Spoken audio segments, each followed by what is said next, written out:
अपने जीवन में गुनगुनाना चाहिए। तो राम हमारे आधार है।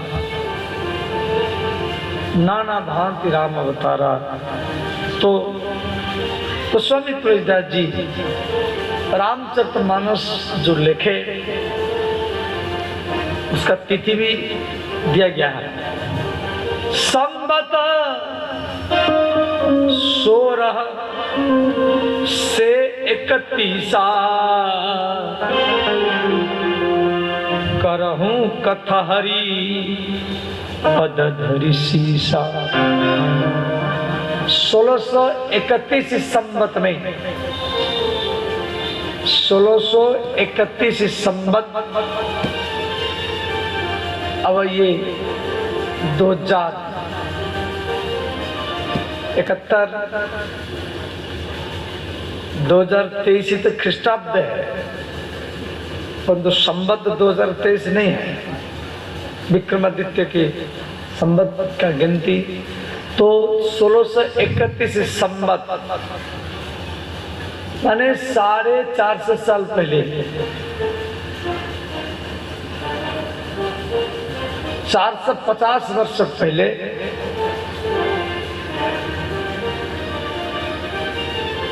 ये रामचरितमानस गोस्वामी तुलसीदास जी अयोध्या में लिखे। और उसी दिन राम नवमी, चैत्र मास शुक्ल पक्ष नवमी तिथि था।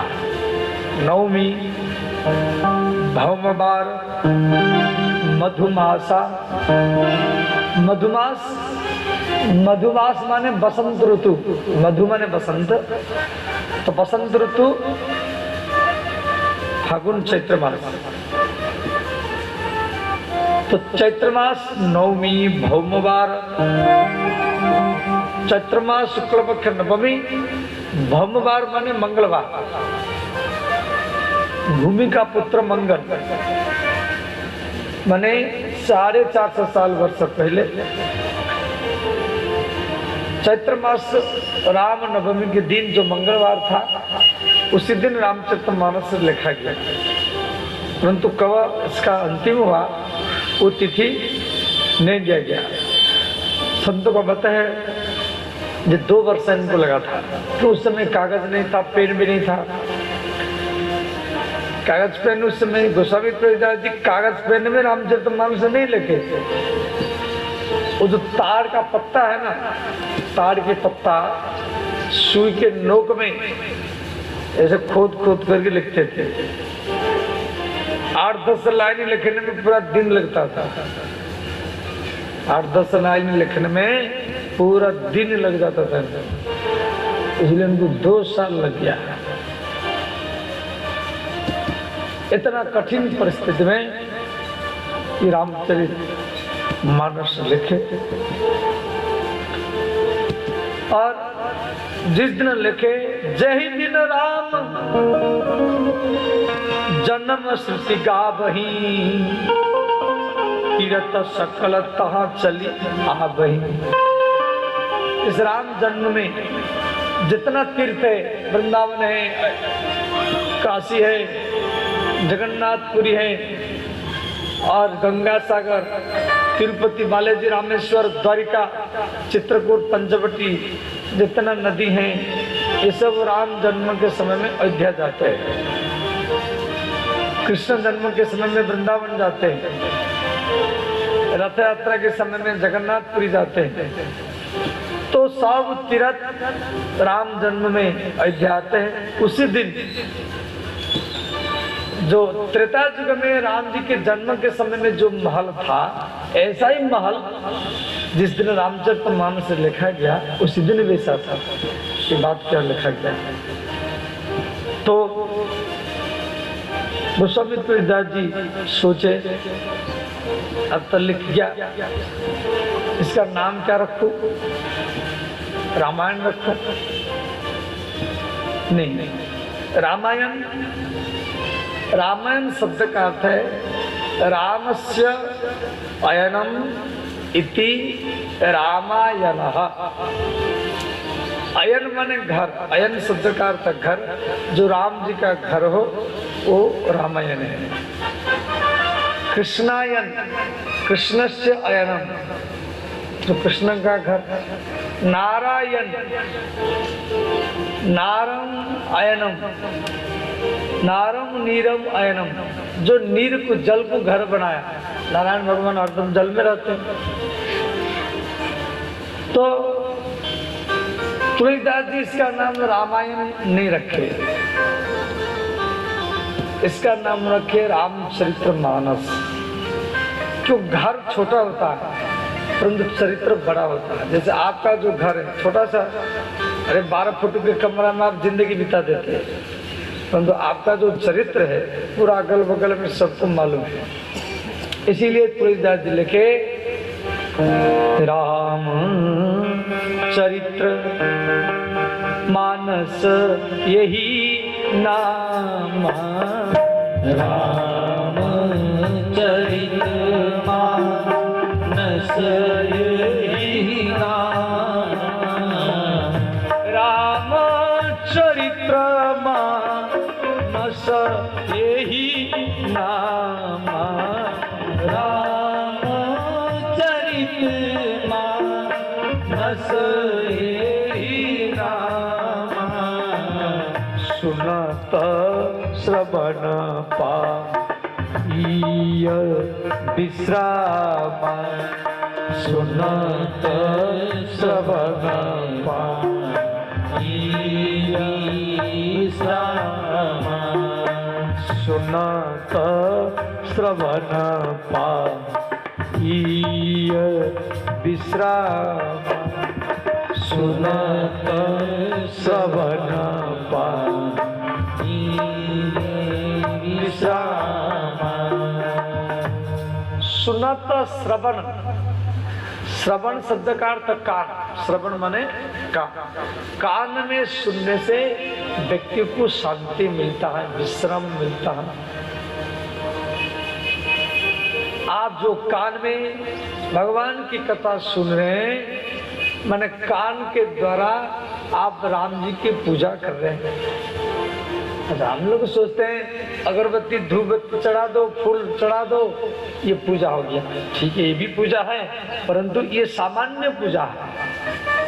अगरबत्ती धूप बत्ती ये सामान्य पूजा है। विशेष पूजा क्या है न, कान में भगवान का कथा श्रवण करना, ये विशेष पूजा ही कहलाता है।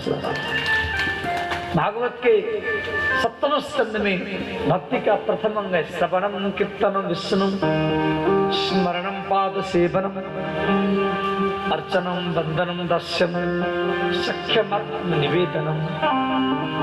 भक्ति का प्रथम अंग है कथा श्रवण करना। देखो, आप 4 घंटा आप फिल्म देखो तो सोते समय में फिल्म का चित्र याद आएगा। 4 घंटा क्रिकेट देखो, 3 घंटा क्रिकेट देखो, सोते समय में क्रिकेट का याद आएगा। 3 घंटा 4 घंटा आप किसी नाचने वाला या किसी नाचने वाला को पटना से पूर्णिया से बुला करके मंच में नचाया, वो तो सवेरा होगा, वो चला जाएगा। पटना से आया तो पटना चला जाएगा, परंतु दिन भरी आपके मन में वो बैठ जाएगा। तो आप रात भर उसको देखा वो कैसे नाचा है। तो अब आप 3-4 घंटा जब राम कथा को सुन कर गिराएंगे, सोते समय में स्वप्न में जागेंगे, तो आपको श्री राम जी का ही याद आएगा। तो मंच बिगड़ेगा तो मन बिगड़ेगा। समझिए, कोई नाचने वालों को हम ला करके समाज की चंदा चिट्ठा करके और लाखों रुपया दे करके कोई कलाकार को बुला करके यहाँ नचाया, वो चटकन मटकन नाचता है और चला जाता है रुपया लेकर के, और लाखों रुपया लगा करके आप चले जाते हैं। अब वो इंद्रियों को, विषय को हिटेड करने के लिए, अब भीड़ भी बहुत होता है, भीड़ भी तो ज्यादा होता है उसमें, और इंद्रियों का उत्तेजित विषय को मन को विषय में लगाने के लिए गाता है, ऐसे नाचता है और चला जाता है। तो राम गोस्वामी तुलसीदास जी कह रहे हैं, किसके मन को, श्रोताओं के मन को राम से हटा करके, भगवान से हटा करके विषय की भोग में, इंद्रियों की सुख में लगा देना, ये सबसे बड़ा हत्या ही कहा जाता है श्रोता। इसको बोलते मानसिक हत्या। समाज की चंदा से उठा करके और कोई नचने वाला को बुला करके उसको नचाया, वो चला गया। अब किसके मन को, समाज के मन को आप राम में, कृष्ण में, भगवान की कथा में लगा देना, ये सबसे बड़ा सेवा ही कहा जाता है। तो नाचना भी दो प्रकार के है, भगवत भाव में नाचना और संसार की याद में नाचना। नाचने वाला पैर से नाचता है, कमर से नाचता है, परंतु देखने वाला का मन नाचता है, देखने वाला का दिल नाचता है, देखने वाला का बुद्धि नाचता है। तो नाचने वाला यदि विषय की याद में नाचेगा तो देखने वाला का मन भी विषय में लग जाएगा, और नाचने वाला यदि भगवान के भाव में नाचेगा, राम की याद में, कृष्ण की याद में, शिव जी की याद में नाचेगा, तो देखने वाला का मन भी भगवान में ही लग जाएगा। और भगवान में मन लगाना यही संपत्ति है। विपत्ति क्या है? भगवान से मन हटाना, यही विपत्ति है। और भगवान में मन लगाना यही संपत्ति है। देखो, घर में आग लगना, कोई एक्सीडेंट होना, ये सामान्य विपत्ति है, परंतु किसके मन को भगवान से हटा देना, ये सबसे बड़ा विपत्ति है। ये बात को मैं नहीं बोल रहा हूं, तुलसीदास जी रामचरितमानस में लिखे हैं और आप सबको याद है। भगवान राम हनुमान को बोले, हनुमान विपत्ति क्या है? किसको विपत्ति बोलते हैं? हनुमान जी बोले, कह हनुमंत विपत्ति प्रभु सोई, कह हनुमंत विपत्ति प्रभु सोई, कह हनुमंत विपत्ति प्रभु सोई, कह हनुमंत विपत्ति प्रभु सोई। हनुमान जी कह रहे, भगवान कहा हनुमंत विपत्ति प्रभु सोई, उसको विपत्ति कहा जाता है। किसको? जब तब सुमिरन भजन न हो, जब तब सुमिरन भजन न होई, जब तब सुमिरन भजन न होई, जब तब सुमिरन भजन न होई, जब तब सुमिरन भजन न होई, जब तब सुमिरन भजन न होई।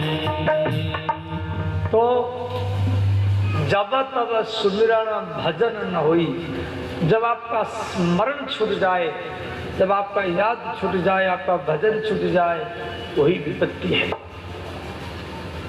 तो ध्यान देना, सूत्र याद रखना, हरि हरि स्मृति, हरि स्मृति संपत्ति। हरि माने राम, हरि शब्द का अर्थ राम या कृष्ण शिव। हरि स्मृति, स्मृति माने याद, स्मृति माने याद। हरि स्मृति संपत्ति, हरि विस्मृति विपत्ति। इतना याद रखो, पर्याप्त है। भगवान को भूलना ही विपत्ति है और भगवान का याद रहना यही संपत्ति। मैं हर रोज इस बात को बोलता हूँ, जो समय आप घर में लगाया वो समय आपका साथ नहीं जाएगा, जो समय खेत में दुकान में लगाया वो समय साथ नहीं जाएगा, जो समय आप रुपया इकट्ठा करने में लगाया वो भी समय आपका साथ नहीं जाएगा।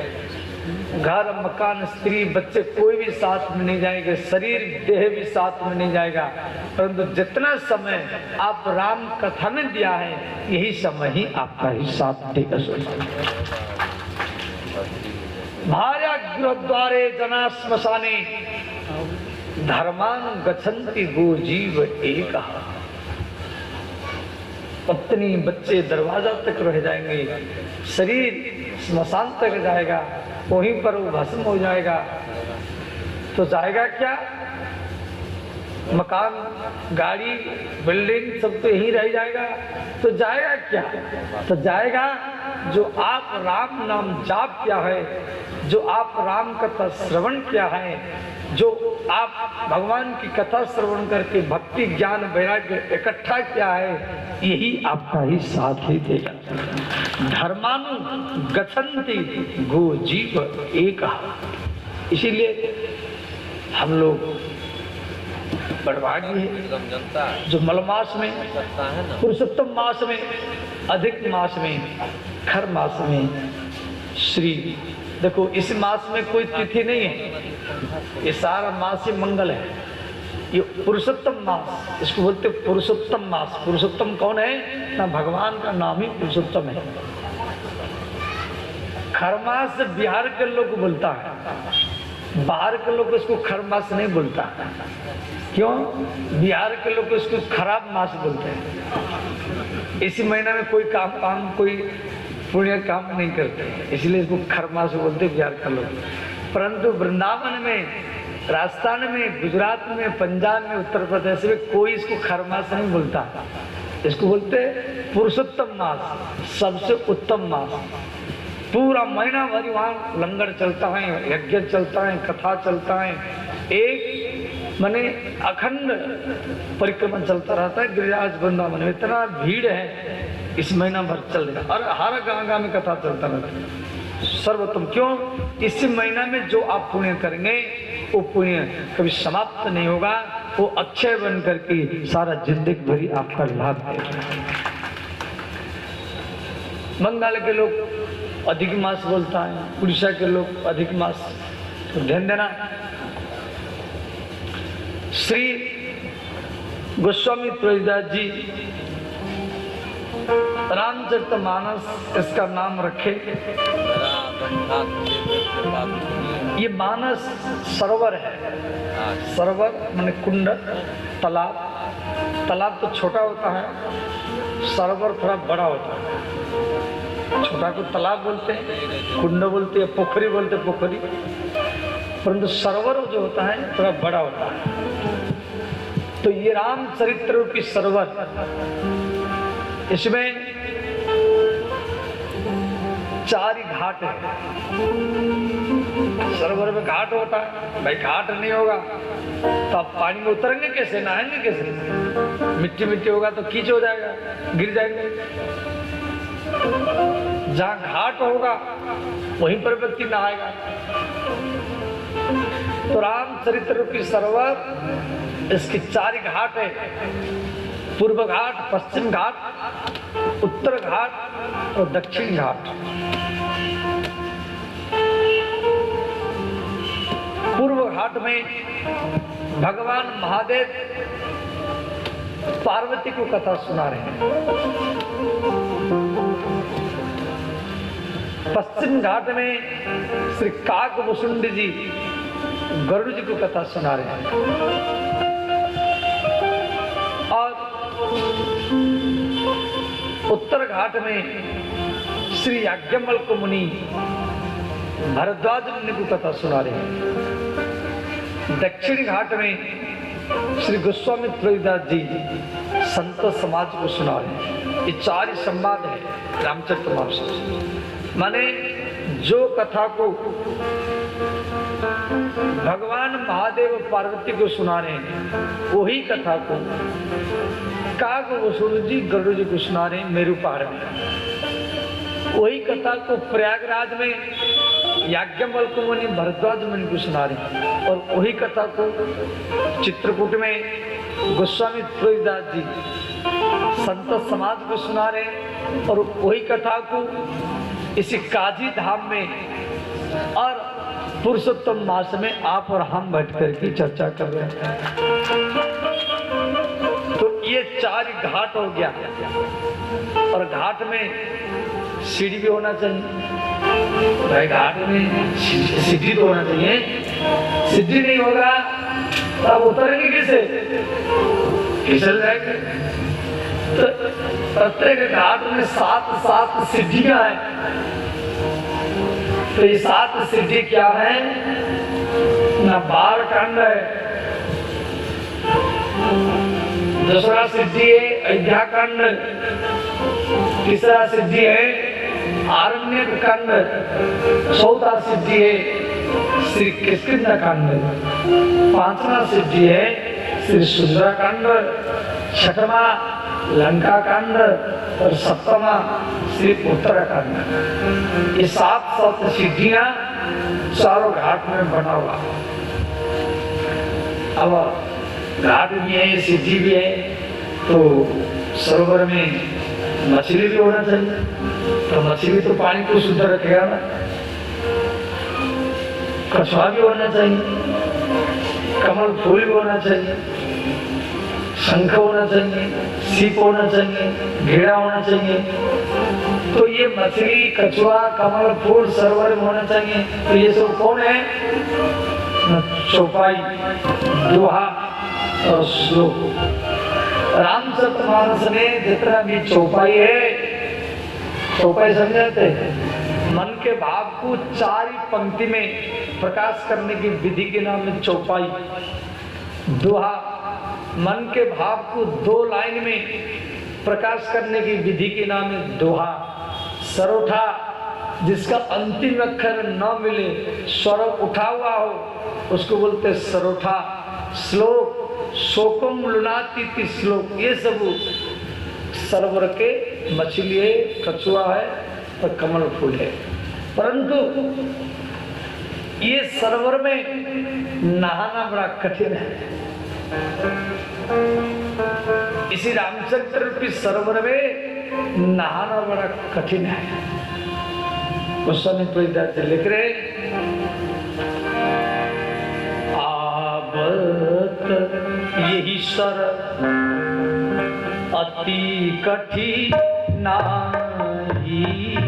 आवत यही सर अति कठिनाई। ये रामचरित्र रूपी सरोवर में आना और नहाना बड़ा कठिन है। आवत यही सर अति कठिनाई, आवत यही सर अति कठिनाई। राम कृपा बिनु आई न जाई, राम कृपा बिनु आई न जाई। राम कृपा बिनु आई न जाई। राम कृपा बिनु आई न जाई। राम के कृपा के बिना राम कथा में व्यक्ति आ नहीं सकता। अब इसी सरोवर में, इस सरोवर क्या है? राम कथा। आवत यही सर अति कठिनाई, राम कृपा बिनु आई न जाई। तो इसी सरोवर में जो नहाना बड़ा कठिन है, तो नहाने में क्या क्या कठिनाई है? न घर के काम, ये जो घर का काम, ये हमको राम कथा में आने नहीं देता। भैंस को खिलाना, गैया को खिलाना, रोटी बनाना, धान की खेती देखना, धान बोना, दुकान में जाना, बच्चों के लिए रोटी बनाना, बाजार करना, ये हमको कथा में आने नहीं देते। कथा तो 28 तक ही नहीं, आज नहीं जाएंगे कल जाएंगे, ऐसे हम सोचते रहते हैं। क्वेश्चन कोई दादी से बात कर लेके गृह का रज नाना जंजाला, गृह कारज नाना जंजाला। गृह कार्य माने घर का काम, ये हमको आने नहीं देते। गृह का रजना जंजाला, गृह कारज नाना जंजाला। अति दुर्गमन शैल विशाला, अति दुर्गम शैल विशाला।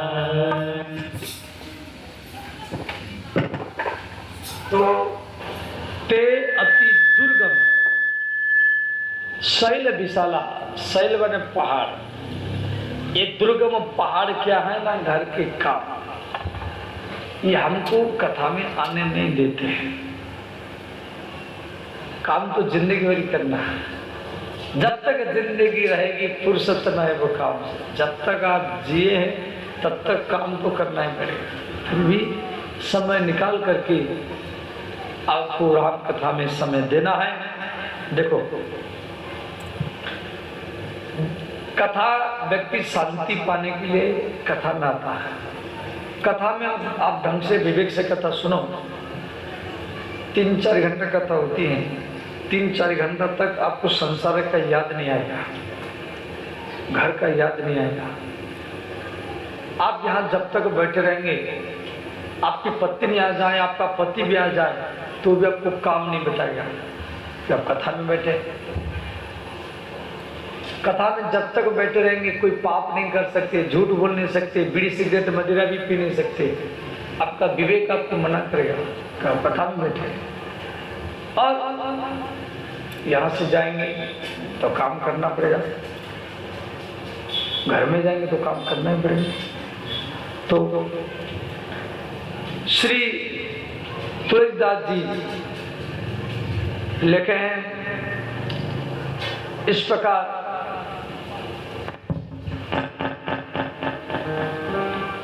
माघ मकर गति रवि जब होई, माने रवि माने सूर्य, जब सूर्य मकर राशि में आते हैं तो वो प्रयाग में माघ मेला लगता है।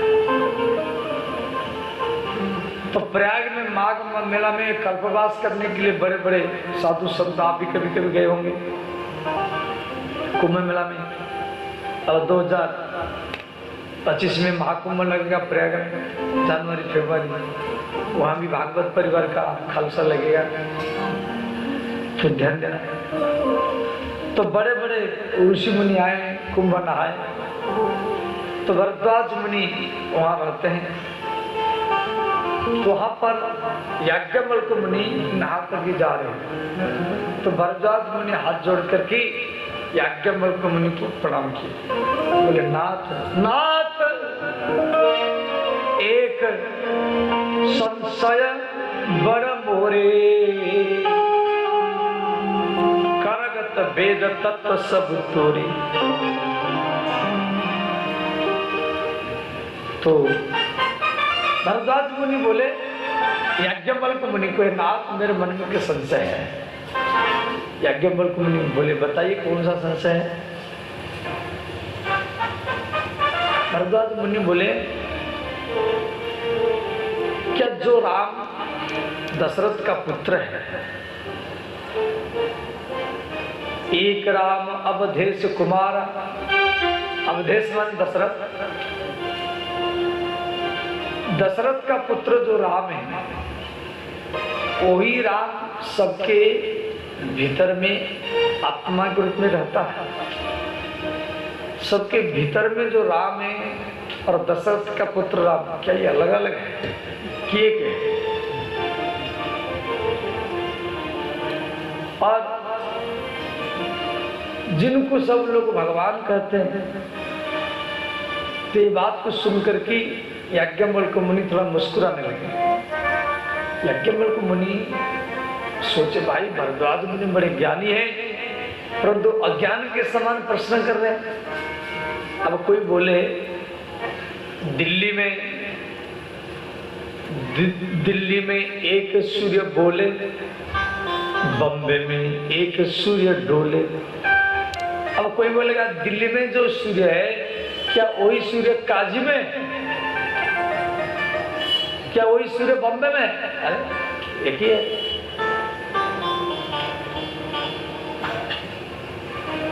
तो याज्ञवल्क्य मुनि समझ गए ये इनकी इच्छा है राम कथा सुनने के लिए, ये अज्ञान के समान प्रश्न कर रहे हैं। कभी कभी बड़े व्यक्ति बच्चों से कोई कहानी सुनाने के लिए माता पिता भी बच्चों को बोलते बेटा एक कहानी सुना दो, हमको सुना दो, हम भूल गए। छोटे छोटे बच्चे भी कहानी सुना देते हैं। याज्ञवल्क्य मुनि से भरद्वाज मुनि बहुत बड़े विवेकी है, परंतु अज्ञान के समान प्रश्न किए कि मुझे राम कथा सुनना है। तो श्री याज्ञवल्क्य मुनि प्रयाग में भरद्वाज मुनि को कथा सुना रहे हैं। कथा शुरू हुआ तो उस समय भरद्वाज मुनि को याज्ञवल्क्य मुनि सुना रहे हैं। एक बार त्रेता जुग माही शंभु गए कुंभज सिपाही।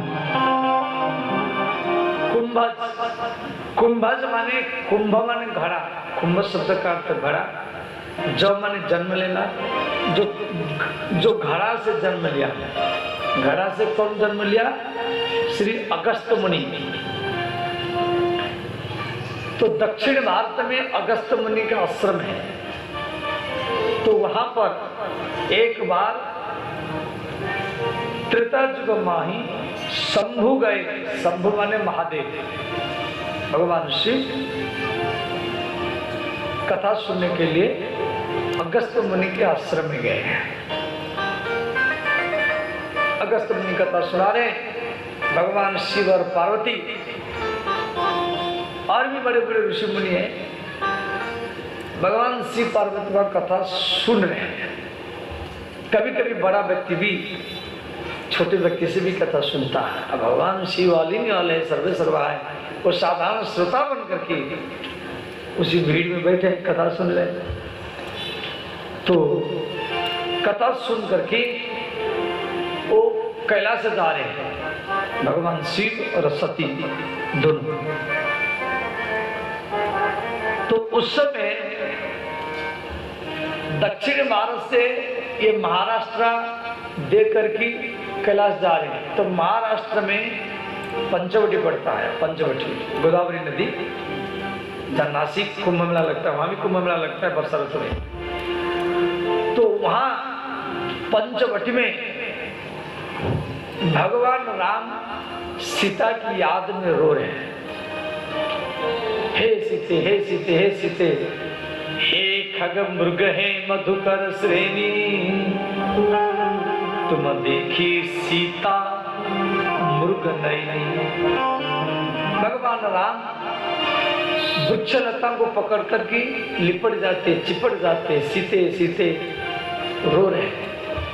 अब ध्यान देना, भगवान शिव पार्वती, शिव और सती अगस्त मुनि के आश्रम से राम कथा सुन करके जा रहे हैं। और उस समय सीताहरण हुआ, मोबाइल पे बात नहीं लिया, राम जी सीता की याद में रो रहे हैं। अब ये प्रसंग तो रामचंद्र मानस में जा गया है। अब इसी प्रसंग से हमको एक ज्ञान मिला, क्या जो राम जी से पहले भी राम कथा था। समझ, राम जी के अवतार के बाद में राम कथा लिखा गया ऐसा नहीं। ये राम कथा सत्य युग में भी है, त्रेता में भी है, द्वापर में भी है, कलयुग में। राम जी का सीताहरण हुआ है और वो प्रसंग को संपूर्ण राम कथा को सुन करके अगस्त मुनि के आश्रम से शिव और सती दोनों जा रहे हैं। तो भगवान महादेव प्रणाम किए। जय सच्चिदानंद जग पावन अस कही चले मन जो न सावन। भगवान महादेव दूर से प्रणाम किए। जय सच्चिदानंद, जय हो जय हो जय हो। तो माता सती बोली कि नाथ, अब किसको प्रणाम कर रहे हैं? अब तो महादेव है, देवों के देव महादेव है, आप सारा देवता के ऊपर है, आपके ऊपर तो कोई नहीं और आप किसको प्रणाम कर रहे हैं?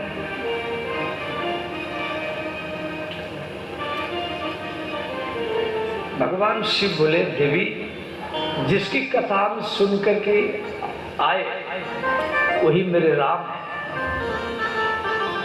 मैं उनको प्रणाम कर रहा हूं। सती बोली, वही राम है तो कोई स्त्री के याद में रो रहा है और पेड़ को पकड़ पकड़ कर चिपट जाता है, लिपट जाता है, ये भगवान कैसे हो सकता है?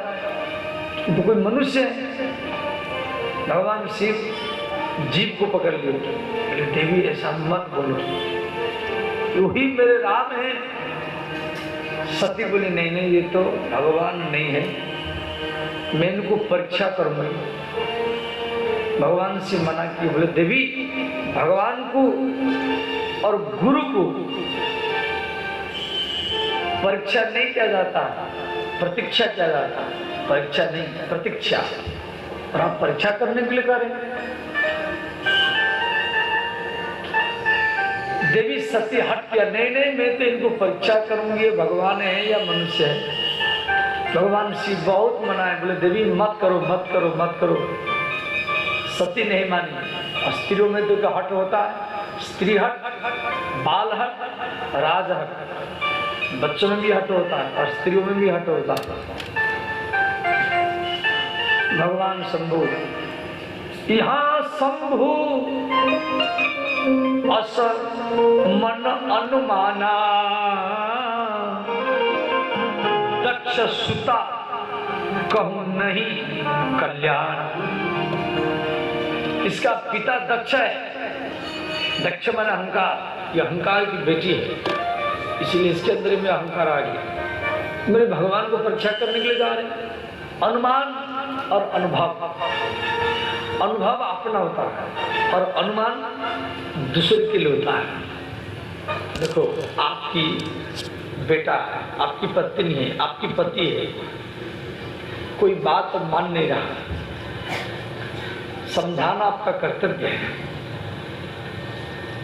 परंतु एक बार दो बार तीन बार समझाओ, यदि वो नहीं मान रहा है तो मत माने, परंतु उसके कारण आप अपने मन को मत बिगाड़ो। मैं देखा बेटा या पत्नी नहीं मान रहा है या नहीं मान रही तो कुछ लोग नाराज हो जाते हैं, पीट देते हैं, या कुछ लोग पूजा करते हैं अपनी इच्छा को पूर्ति करने के लिए, मेरी इच्छा पूर्ति हो पूजा कर रहा है महीना भरी साल भरी और इच्छा होता पूर्ति होता नहीं है, फिर पूजा करना छोड़ देता है तो उल्टा भगवान को गाली देता है। इसे भी देखा समाज में बहुत व्यक्ति होते, ऐसा नहीं करना। पूजा करना आपका कर्तव्य है, परंतु इच्छा को पूर्ति करने के लिए नहीं करना।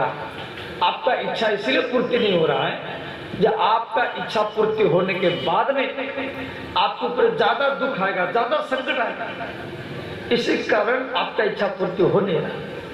भगवान शिव समझा रहे मत जाओ मत जाओ मत जाओ, परंतु सती नहीं मानी। और ऐसा परिस्थिति यदि आपके परिवार में कभी आया है, उसके कारण अपने मन को मत बिगाड़ो, क्रोध मत करो, भगवान राम को ऊपर छोड़ दो। कोई है सोई जो राम राची राखा, कोई है सोई जो राम राची राखा, कोई है सोई राखा होई है सोई जो राम रची राखा करी तरक बढ़ावही शाखा ओकर तरक बढ़ावै शाखा करी तरक बढ़ावही शाखा ओकर तरक बढ़ावै शाखा श्री राम जय राम जय जय राम श्री राम जय राम जय जय राम सब गाइए हर हर महादेव हर हर महादेव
भगवान महादेव पेड़ के नीचे बैठे रहे और माता सती राम जी को परीक्षा करने के लिए चली गई। 2-4 किलोमीटर दूर चली गई। राम जी सीता माता की याद में रो रहे। अब सती शिव जी के पत्नी सती राम को परीक्षा करने के लिए आई है। अब परीक्षा कैसे करेंगे? देखो, ये है शिव पुराण की कथा। शिव पुराण सती खंड, परंतु रामचरितमानस में ये दिया गया है। और रामचरितमानस में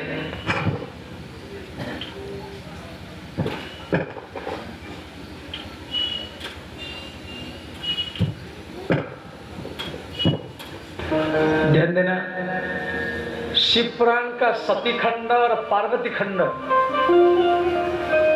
की कथा ये पहले दिया गया है।